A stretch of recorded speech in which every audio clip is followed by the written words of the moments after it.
Hi, I'm Gary, and welcome to another episode of Physical Format Rock and Roll, where we talk about all things rock and roll and classic metal. So before we get started today, I just wanted to tell everybody that if you would like to go to Twitter or Facebook, we have pages on both of those media outlets right now. We do have a page on Twitter that my daughter-in-law Jasmine has started up for me, and I have a Facebook page of Physical Format Rock and Roll that my son Brady does for me. So both of them run those sites with some help from their spouses, and I obviously have say in it and comment on there, but they run both of those sites, so thank you very much. So my viewers, if you'd like to go over there, and sometimes I know it's easier to do conversations maybe on Facebook or Twitter than it is on YouTube. That's up to you. Always YouTube is going to be where the episodes premiere first, but then they will be going to both of those sites. So anyway, I wanted to say thank you to them, and to thank you to everybody for viewing, and just let you know there's another place that you can go to watch the videos and comment and whatever. So this is going to be an episode of new album review, and once again, this is a album that actually came out back in August, but I just never reviewed it. Things were getting started, so I do have some albums released this year that I haven't reviewed yet, and I will be getting to them as we go along. So anyway, this one is on Deep Purple, Whoosh. Deep Purple has been a band for approximately 110 years, and this is their 247th studio release.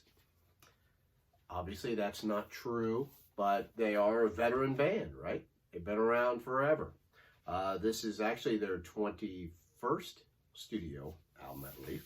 I'll show you what it looks like a little bit. There's the back of it. Just has the track listing. It's got a pretty neat picture of the current version of Deep Purple. And pull one of these out of here. It's got that neat looking picture on the jacket. I like that a lot. Got that. Tells who does what on there. The albums themselves, just your basic black vinyl. It's 180 gram vinyl. And really nothing that special. It's got that picture on the other sleeve, and it's got this, just everybody telling who they're giving thanks to for helping them out with the album and whatnot. So we've got that. Very, very nice sounding record, I will say. This was once again produced by Bob Ezrin, who has been producing the Deep Purple albums of late, and he does a pretty good job of it.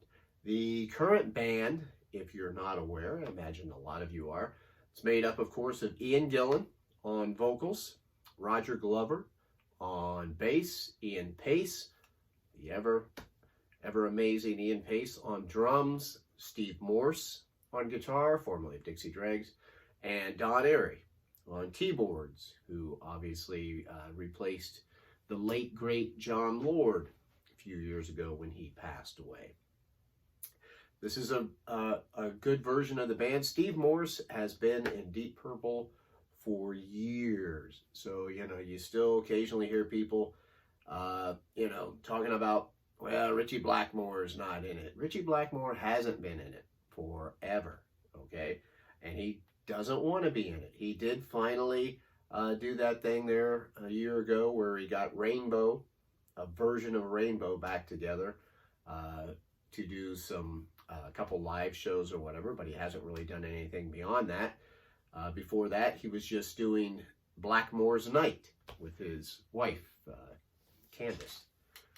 which is, I don't know what Renaissance music is what it is. Like at the Renaissance festivals, that's the type of music that he wants to do. He didn't want to do rock. So, he was unhappy in Deep Purple. The rest of the band were unhappy with him.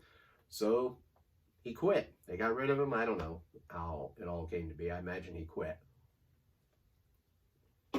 But these guys have been together for quite a while now.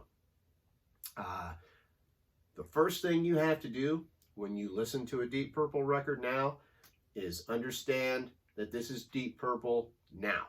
This is Deep Purple 2020. This isn't your Deep Purple from the 70s, from the early 70s, okay? You're not going to hear a Space Truckin' on here or a Highway Star with those kind of vocals of Ian Gillan doing that, and those galloping rhythms that kind of inspired bands like Iron Maiden or whatever. Deep Purple doesn't do that now, okay? Ian Gillan can't sing like that anymore, but he still sounds in fine voice. It's not going to be the version from like Burn and Stormbringer with David Coverdale and Glenn Hughes, which is actually one of my favorite versions. I love those guys in Deep Purple. But what you have is a good, solid band, okay? They sound different now, but they still have a bit of that Deep Purple vibe, right? They got the keyboard and organ combining with the guitar, and Don Airey does a really good job on this record. It still rocks, not rocks maybe the way it used to, but it's a pretty solid record. Like I said, it's a great sounding record. I tell you, Ian Pace and Don Airey, if I would grade them, those two would get my highest grades out of the band. They would both get an A for what they have done on here. I really love both their contributions. Ian Pace just sounds fantastic on this record, and Don Airey, very tasteful of the keyboards that he has in there. Starts out rocking with a song called Throw My Bones. That's, you can't help it like that. If you're a Deep Purple fan, you're going to like that. What is it? Drop the Weapon. That's another good rockin' one. We're All the Same in the Dark. That's pretty good. Nothing at all different. That's definitely a different vibe, that song there. It almost, to me, sounds like a song by Asia. Remember that band, Asia? No Need to Shout, Step by Step. What the What? What the What I'm not as crazy about. It's okay, but it's more along the old-time rock and roll kind of sounding thing. Long Way Around. I gotta see it here. The Power. Oh, here we go. This is what I really like on side C of this. The Power of the Moon, Remission Possible, and Man Alive. That combination there is really cool. It ends with that little trilogy there with Man Alive, which kind of ends with, that's where you get the title Whoosh from. You'll just have to listen to it to understand what I'm talking about. It gives you a Stanley Kubrick kind of vibe. I like where Deep Purple is right now. I will say, I complimented Bob Ezrin because this is such a nice sounding record, but I will say he messed up as far as the track listing. Those songs that I just said should have ended the album. Man Alive should have been the last one. They have And the Address and Dancing in My Sleep, so they do this instrumental on there toward the end, which that one could have been dropped in my mind. It's not the best instrumental. I mean, it's okay, but it's nothing that great. And Dancing in My Sleep is a good song. Pretty nice little rockin' song, but side C is what should have ended this album, in my mind. They messed up track listing. I'd be curious if any of you have heard this and what's your impression on that.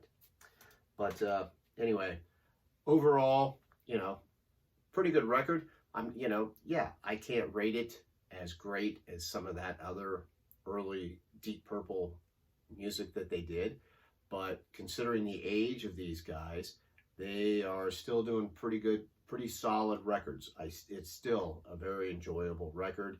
Ian Gillan, no, he can't do those high-pitched screams anymore. That's gone. Don't expect it. But he still has a pretty good voice. It's still Ian Gillan singing. He does a lot of singing, a lot of, some of it's kind of almost talking, singing at times, but he still has a very distinctive voice, okay? You're not going to mistake who it is. You're still going to know it's Deep Purple when you're listening to it. So the album is Whoosh, and it's been out now since August. I would give it a chance to listen to it, and hopefully maybe you'll go out and buy it. So my name is Gary, and this has been another episode of Physical Format Rock and Roll. Please leave any comments below. Remember, we do have Facebook, and we do have Twitter pages now. And if anybody would subscribe to this channel, I totally love that. Dig it. It's what helps keep everything going. So until next time, I will see you down the road.